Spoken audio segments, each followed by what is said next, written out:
पाकिस्तान एक बार फिर से कश्मीर का राग आलापा है। पाकिस्तान आए दिन जम्मू कश्मीर पर अपनी दावेदारी पेश करता रहता है। संयुक्त राष्ट्र में इन दावों को लेकर संस्था में भारत के स्थायी प्रतिनिधि पार्थानेनी हरीश ने पाकिस्तान की आलोचना की है। अब ऐसे में बात अगर की जाए तो उन्होंने कहा है कि जम्मू कश्मीर पर अपना राग आलापने से भारत का ये अभिन्न हिस्सा पाकिस्तान का नहीं हो जाएगा। और साथ ही यहाँ पर अगर करें तो यहाँ पर पार्थानेनी ने स्पष्ट शब्दों में ये कह दिया है कि जम्मू कश्मीर भारत का अभिन्न अंग है और हमेशा रहेगा। इसे पाकिस्तान का हिस्सा बनने नहीं दिया जाएगा। इस्लामोफोबिया से निपटने के लिए भी पार्थानेनी ने ये खरी खोटी सुनाई है। उन्होंने यूएन बैठक में पाकिस्तान को लताड़ लगाई। आखिर क्यों अपने इस मुद्दे को छोड़कर बार बार पाकिस्तान कश्मीर का राग आलापता है, आज इसी पर करेंगे चर्चा, लेकिन उससे पहले डिटेल रिपोर्ट आप देखिए। यूएन में पाक ने फिर आलापा कश्मीर राग, भी दे दिया मुंहतोड़ जवाब। पाक को यूएन में भारत ने लताड़ा, कश्मीर पर नहीं कोई हक तुम्हारा। पाकिस्तान दुनिया का इकलौता ऐसा देश है जो अपने हालातों पर गौर न करके पड़ोसी देशों पर ज्यादा नजर रखता है। इस वक्त भी यही हालात है। पीएलए की तरफ से पाकिस्तान की ट्रेन हाईजैक पाक की दुनिया भर में, लेकिन इस मुद्दे से दुनिया को भटकाने के लिए पाकिस्तान कश्मीर का राग आलाप रहा है। लेकिन जब जब पाकिस्तान ने कश्मीर का राग आलापा है, अपने मुंह की ही खाई है।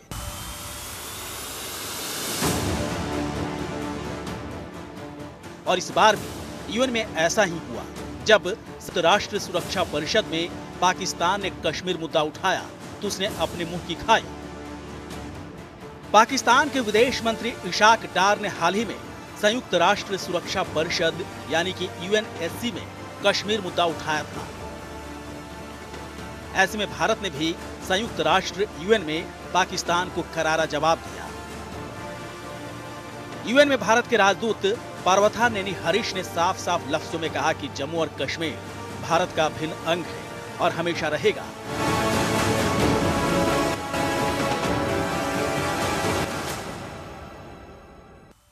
उन्होंने कश्मीर पर पाकिस्तान की प्रोपेगेंडा की भी आलोचना की।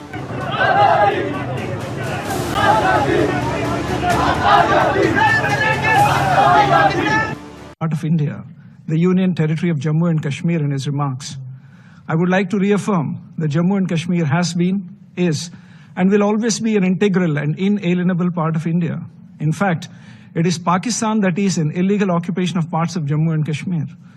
Pakistan's campaigns of misinformation and disinformation do not change facts on the ground. The people of Jammu and Kashmir have only last year taken part in a successful election and have voted in large numbers to choose their government.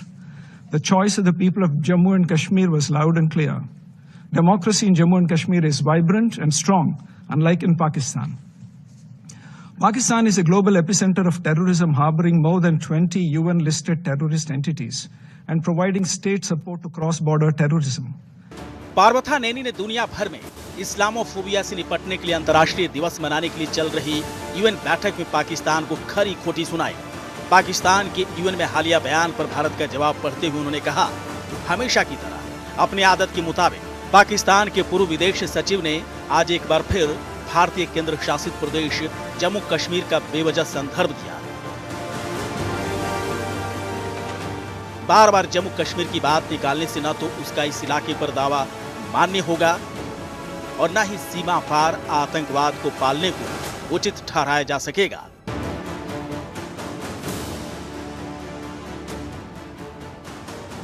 क्या है PoK?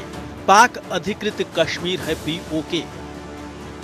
बंटवारे से पहले आजाद था जम्मू कश्मीर, एक स्वतंत्र रियासत के तौर पर था अस्तित्व। 1947 में पाक ने किया था आधे कश्मीर पर कब्जा। पाक का यह कब्जा अब तक कायम है। आतंकवादी कैंपों के लिए इस्तेमाल करता है पाक। पाकिस्तान पीओके के नाम पर करता है कई दिखावे।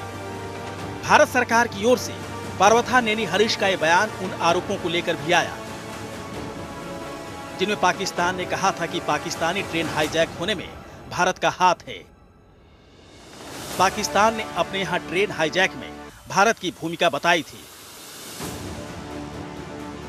हालांकि भारत ने इन आरोपों को खारिज करते हुए कहा था कि दुनिया अच्छी तरह से जानती है कि वैश्विक आतंकवाद का असली केंद्र कहां है। हरीश पार्वथानेनी ने यूएन सत्र में बताया, भारत विविधता और बहुलवाद की धरती है। भारत में 20 करोड़ से ज्यादा मुस्लिम हैं और ये दुनिया की सबसे बड़ी मुस्लिम आबादी में से एक है। भारत मुसलमानों के खिलाफ धार्मिक असहिष्णुता की घटनाओं की निंदा करने में यूएन के सदस्य के रूप में एकजुट है। हरीश ने यह भी कहा कि धार्मिक भेदभाव, घृणा और हिंसा से मुक्त दुनिया को बढ़ावा देना भारत के लिए हमेशा से ही जीवन जीने का एक तरीका रहा है। अक्सर पाकिस्तान कश्मीर को लेकर भारत के हाथों अपमानित होता रहा है, लेकिन बावजूद इसके पाकिस्तान कश्मीर का राग अलापना नहीं छोड़ता। अब देखना यह होगा कि पाकिस्तान आगे और कितनी बार भारत के हाथों कश्मीर के मुद्दे पर अपमानित होगा। ब्यूरो रिपोर्ट, जनतंत्र टीवी। तो यहां पर पाकिस्तान की तरफ से एक बार फिर से यूनाइटेड नेशन संयुक्त राष्ट्र में जाकर कश्मीर का मुद्दा अलापा गया, कश्मीर का मुद्दा उठाया गया। अब ऐसे में इस पर चर्चा करने के लिए डॉक्टर मोहम्मद अमीन पूर्व राजनयिक हमारे साथ जुड़ चुके हैं और ब्रिगेडियर विनोद दत्ता हमारे साथ डिफेंस एक्सपर्ट के तौर पर जुड़ चुके हैं। आप दोनों का बहुत बहुत स्वागत है सर। सबसे पहले विनोद दत्ता जी, आपके पास माना चाहूंगा, डिफेंस एक्सपर्ट के तौर पर आप जुड़े हैं और साथ ही साथ चर्चा इस बात की है कि यहां पर पाकिस्तान की तरफ से लगातार कश्मीर का मुद्दा जो अलापा जाता है, एक राग अलापा जाता है। इस समय पूरी दुनिया में जो स्थिति देखने को मिल रही है पाकिस्तान की, अब उस पर क्या आप कहना चाहेंगे और इसके बाद क्या दुनिया का ध्यान इससे भटकाने के लिए मुद्दा उठाया गया है? देखिए, पाकिस्तान अक्सर ये इस तरह की हरकतें करता रहा है और उसने कई बार कई प्लेटफॉर्म्स पे कश्मीर का मुद्दा उठाया है। और कश्मीर एक ऐसा मुद्दा है क्योंकि बिना कश्मीर कार्ड के पाकिस्तान में न तो कोई सियासत होती है, ना वहाँ उसकी जो पाकिस्तान आर्मी है उसका कोई वजूद है या उसकी कोई एग्जिस्टेंस है। तो वो पाकिस्तान कश्मीर कार्ड को हमेशा खेलता रहेगा। उसने कई प्लेटफॉर्म्स पे कई अंतर्राष्ट्रीय शक्तियों से बात की है। आपको याद होगा ट्रंप वन टेन्योर में भी ट्रंप साहब ने कहा था कि हम आपके बीच में समझौता करा देते हैं। तो भारत ने बड़े सौम्य और स्ट्रिक्ट तरीके से ये कह दिया था कि ये हमारा आपसी मसला है, इसे हम अपने आप स्वीकार कर लेंगे।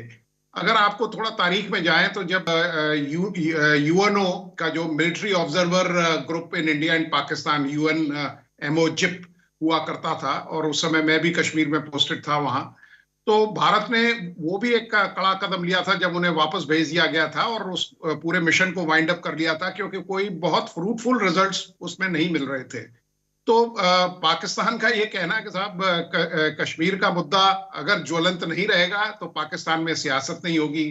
और भारत को पता है और भारत ने कई मतलब चाहे वो शीर्ष नेता हों या और भी कई नेता हैं, उन्होंने सबने कहा है कि साहब कश्मीर हमारा अभिन्न हिस्सा है और इसे हम लेके रहेंगे। हाँ, जो समय है उसका चयन भारत की सरकार करेगी क्योंकि देखिए वहां के लोगों में भी जिस तरह की मतलब झुकाव है वो भारत की तरफ है। आप गिलगिट बाल्टिस्तान को देख लीजिए, लोग भारत की तरफ मिलना चाहते हैं क्योंकि वहां कोई भी, देखिए सिवाय अगर आप जो पंजाबी कम्युनिटी है पाकिस्तान में, वही इलीट कम्युनिटी है, वही डोमिनेटिंग कम्युनिटी है, वही सर्वे सर्वा है।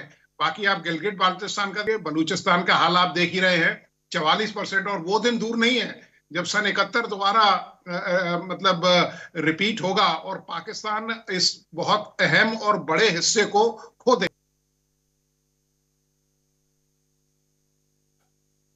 लगातार बने हुए हैं। अब ऐसे में बात अगर की जाए, अमीन साहब, यहाँ पर पाकिस्तान की तरफ से समय समय पर लगातार यहाँ पर कश्मीर का मुद्दा उठाया जाता है, चाहे भारत के साथ कोई बात हो या फिर किसी भी देश के साथ कोई मसला पाकिस्तान का हो या फिर अंतर्राष्ट्रीय पटल पर जब किरकिरी पाकिस्तान की होने लगती है तो कश्मीर का एक मुद्दा क्या डिफेंसिव मोड के तौर पर पाकिस्तान इसका इस्तेमाल करना सीख चुका है? मैं कहना चाहूंगा इस बारे में,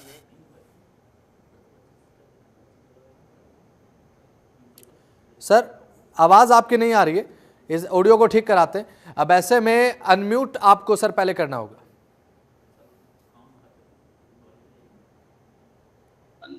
जी बताइए सर, आपकी आवाज आ रही है सर। आ रही है मेरी आवाज? जी बताइए बताइए। बिल्कुल।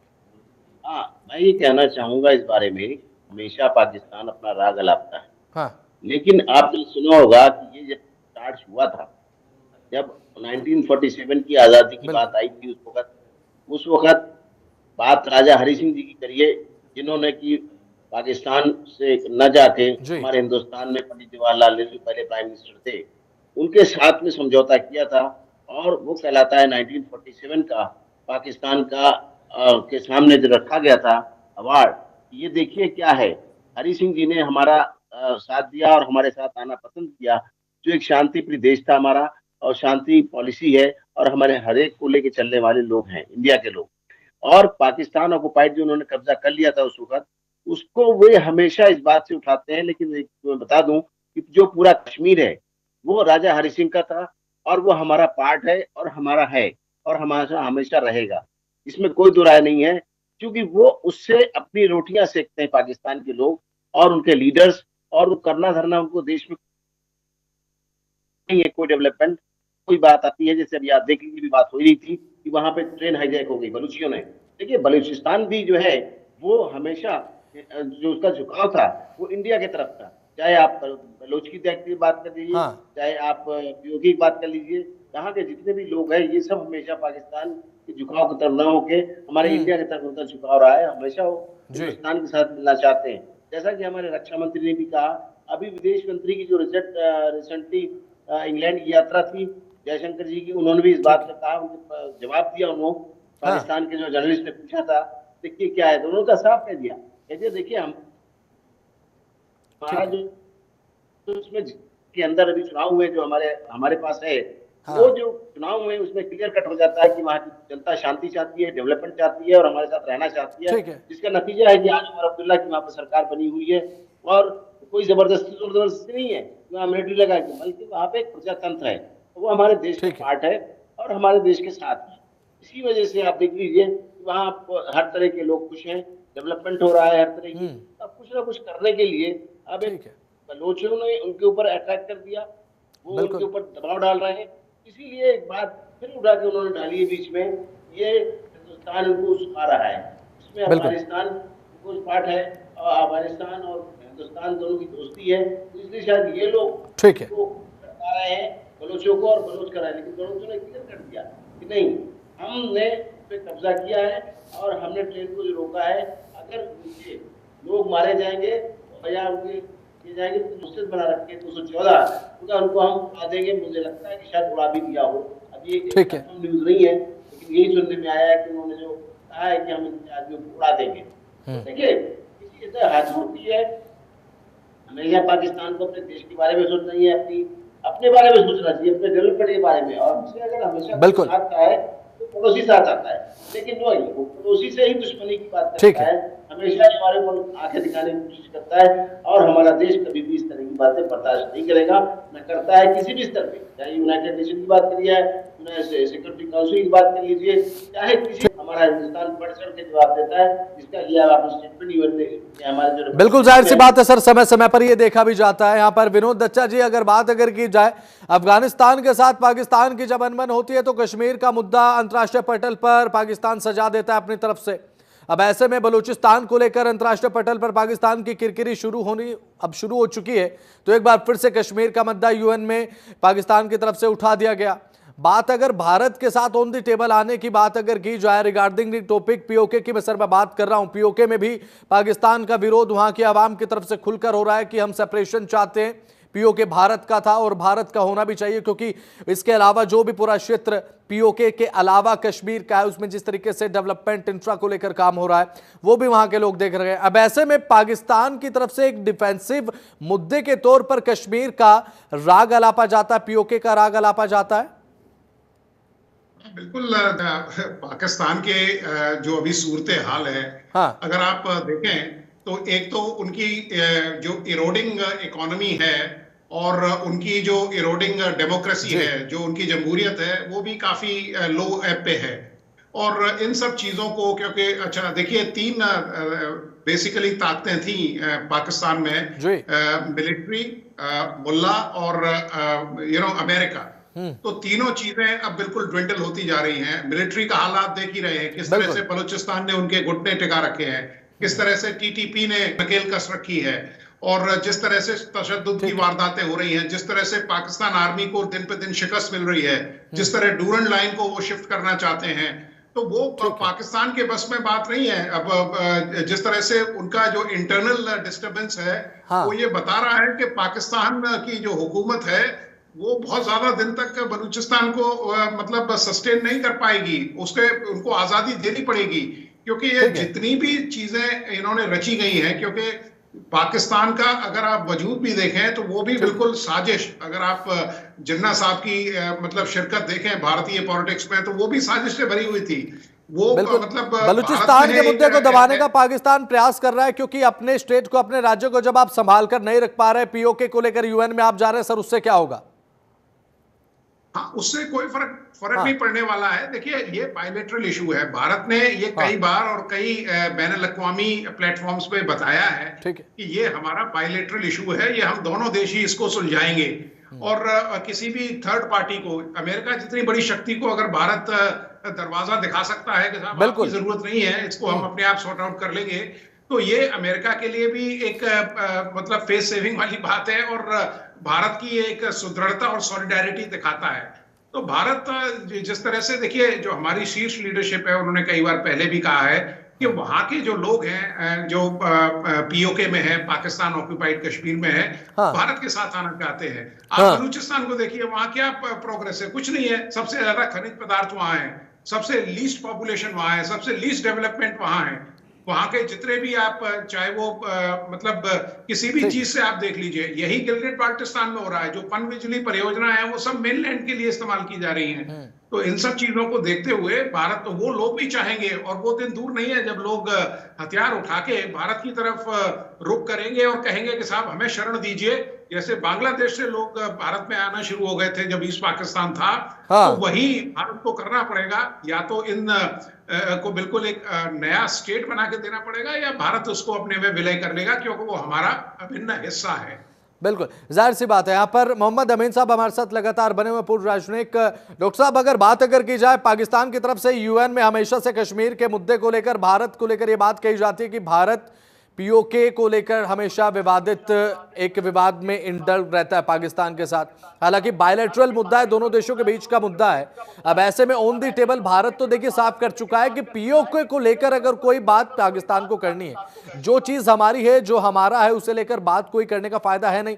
तो यूएन में जब आप जाइए, हर साल एक बैठक में शामिल होइए, उससे तो कोई मसले का हल निकलने वाला है नहीं सर। एक फेस सेविंग है बलूचिस्तान को डाइवर्ट करने के लिए। देखिए, सभी ने कहा है और अभी आपने सुना भी है कि जो पीओके है इंटीग्रल पार्ट ऑफ इंडिया है, वो हमारा अभिन्न अंग है। उसको हम अलग नहीं कर सकते हैं। इन सब बातों के कहने से कोई खास फर्क पड़ने वाला नहीं है, चाहे वो किसी भी प्लेटफॉर्म पे बात करें। हमेशा इंडिया ने एक ही बात कही है कि आपको कोई अपनी बात करनी है वो करिए, लेकिन पाकिस्तान का मुद्दा, पीओके का मुद्दा मत उठाइए, क्योंकि हमारा है। जैसा कि बताए, कॉन्ट्रैक्ट में कहा था हरि सिंह जी ने कि कश्मीर को दे दिया था जेएनके को, तो उन्होंने जो अपना कब्जा कर लिया था, इसीलिए इनकी हरकतों की वजह से हरि सिंह जी ने उधर जाना पसंद नहीं किया, बल्कि हमारे इंडिया की तरफ आना पसंद किया। और आज देखिए कि कितना फलता फूलता हमारा कश्मीर है, जिसको इन्होंने डिस्टर्ब किया हुआ था। अब कश्मीर के लोग भी समझ गए, 1947 की बात है, तब से चले आ रहे हैं। आज कश्मीर के लोग समझ गए कि उनको क्यों वहाँ के नौजवानों को इन्होंने भड़काया और वहां पर आतंकवादियों ने धमकियां की और वहां पर आतंकवाद को बढ़ावा देगी, जिससे कि अंतर्राष्ट्रीय स्तर की छवि बहुत ही अच्छी नहीं है। बहुत ही दुनिया समझती है इस बात को। ये पाकिस्तान के पास कोई काम नहीं है, पाकिस्तान का अपना कोई तरक्की का इरादा नहीं है। न पाकिस्तान ने कभी आज तक, 47 में दोनों देश हुए थे बराबर। आज देखिए हमारे देश की स्थिति क्या है और पाकिस्तान की स्थिति क्या है। वहाँ आज अपनी सुई भी नहीं बनती है, और हमारे यहाँ देख कितने बड़े बड़े जहाज, प्लेन, फाइटर, शिप सब बन रहे हैं, और लड़ाकू जहाज भी बन रहे हैं, सवारी के जहाज भी बन रहे हैं, लेकिन नहीं, उनके यहाँ कुछ भी नहीं है। और यही वजह है कि वो हमसे जेलस है, हमसे जलते हैं, और वो कुछ करना नहीं चाहते। बार बार इस तरह के मुद्दे उठा के कोशिश ये करते हैं जिससे कि हम जिंदा रहें वहाँ पर, जबकि उनके जितने लीडर्स चुने गए हैं उन्होंने हमेशा देश में गद्दारी की है और वहाँ का पैसा लेके विदेशों में जमा किया है, जिसका नतीजा है कि आज भिखारी कटोरे लेकर खड़ा हुआ है पाकिस्तान अपने स्तर पे, उसकी कोई इज्जत नहीं है। चाहे वो IMF में गया, वहां भी हर जगह तो यही परेशानी आई। और आज अमेरिका ने भी जो इनका साथ देता था उसने भी बहुत पहले साथ छोड़ दिया है। और कश्मीर भी के साथ में जो इन्होंने किया है वो अंतर्राष्ट्रीय सभी दुनिया जानती है कि हमारे देश के साथ वो क्या चाहते हैं। और बिला वजह की है हरकतें की, पाकिस्तान की बिला वजह की है, जिसका कोई तथ्य नहीं है, कोई निराधार है, उनमें कोई फैक्ट नहीं है। जो फैक्ट है, समझौते हैं, हर एक उस टाइम के वो हमारे पास हैं। इनके पास कोई रिकॉर्ड नहीं, कुछ नहीं है, बल्कि जोर जबरदस्ती किया हुआ है। वहाँ के लोग अब परेशान हैं, वो चाहते हैं कि वो हिंदुस्तान की तरफ मिल जाएं, जिसे कई बार राजनाथ सिंह जी ने, हमारे जो रक्षा मंत्री, उन्होंने भी यही कहा, हमारे विदेश मंत्री ने भी कहा, और हमारे प्राइम मिनिस्टर ने भी यही सोचा है और देखना है। इस तरह अगर हम उनका साथ देंगे तो हमारे पास आएंगे। लेकिन इन लोगों ने नफरत की राजनीति की है, कभी भी अनह्यूमन है। आप देखिए कि रमजान के दिन है, ये एक पवित्र महीना होता है, इस टाइम में उनके बलोच वो भी मुस्लिम है और जो पाकिस्तान के ट्रेवलर्स हैं वो मुसलमान हैं, उनमें ही हो रही है मतलब मारा पीटी और एक दूसरे को जान ले रहे हैं। ये क्या दर्शाता है? इनको अनह्यूमन है, अननेचर है, बिल्कुल एक फेस सेविंग पाकिस्तान की तरफ से लग रहा है। सर मैं लौटूंगा आपके पास। ब्रिगेडियर विनोद दत्ता लगातार हमारे साथ डिफेंस एक्सपर्ट के तौर पर जुड़े हुए हैं। विनोद जी, आप पीओके विवाद को हमसे अच्छे तरीके से समझते हैं, पीओके को आप अच्छे तरीके से जानते हैं। अब ऐसे में बात अगर पीओके की जाए, काफी दशकों से मुद्दा पीओके का भारत और पाकिस्तान के बीच में देखने को मिला है। अमेरिका जैसे देश को, महाशक्ति को जब भारत आईना दिखा सकता है कि बायलैटरल ये मुद्दा है। अब ऐसे में सर एक बहुत सीधा सटीक सा सवाल, एक टर्मिनोलॉजी बन चुका है पीओके, पाकिस्तान अधिकृत कश्मीर, जिस विवाद को लेकर दोनों देश एक दूसरे के आमने सामने होते हैं। पीओके का अस्तित्व कब खत्म होगा सर? कब हम पीओके कहना बंद कर देंगे? अगर आप कश्मीर को देखें तो केवल हमारे पास 45% हिस्सा ही है। हाँ। और करीब 19%, 19.5% चाइना के पास है, जिसे हम सीओके कहते हैं, चाइनीज ऑक्यूपाइड कश्मीर, चाहे वो अक्साई चीन का हो या और जो एरिया हो शक्सगाम वैली का। बिल्कुल। बाकी जो हिस्सा है वो पाकिस्तान के पास है, जिसे पीओके कहते हैं। और भारत को देखिए चाहिए कि अगर हमें कोई मिलिट्री एक्शन भी करना है तो मैं आपको बता दे सकता हूं, गारंटी दे सकता हूं कि वहां गिलगिट बाल्टिस्तान के लोग इसका खैर मकदम करेंगे, इसका विरोध नहीं करेंगे, इसकी मजम्मत नहीं करेंगे। लेकिन भारत के अंदर वो पॉलिटिकल विल होनी चाहिए। और ये जो सरकार है, हालांकि इसने अपने व्यूज एक्सप्रेस किए हैं, लेकिन हमें जो एक बिल्कुल सोची समझी राजनीति, देखिए कूटनीति हमने ट्राई कर ली, राजनीति हमने ट्राई कर ली, अब एक ही नीति बचती है, रणनीति। तो अब रणनीति के तहत ही हम इसको अपने देश में मिला सकते हैं। और अगर इसको अपने देश में मिला सकते हैं तो मैं तो ये कहूंगा कि साहब पाकिस्तान का भी भला होगा, क्योंकि कई बार क्या होता है कि आप एक्स्ट्रा बैगेज लेके चल रहे हैं जिसे आप लेके चल नहीं सकते। चलिए ठीक है, लास्ट में एक रणनीति ही एक महत्वपूर्ण बात बचती है जिसका सहारा लेकर पीओके को खुद में विलय किया जा सकता है। बहुत बहुत शुक्रिया विनोद दत्ता जी, मोहम्मद अमीन जी जुड़े आप जनतंत्र टीवी को, अपना कीमती समय आपने दिया। तो अब ऐसे में कश्मीर का राग एक बार फिर से जब पाकिस्तान आलाप रहा है तो भविष्य के गर्भ में यह है कि पाकिस्तान के बाद कितना समय ये पीओके रहेगा। बुलेटिन में इतना ही, देखते रहे जनतंत्र। नमस्कार।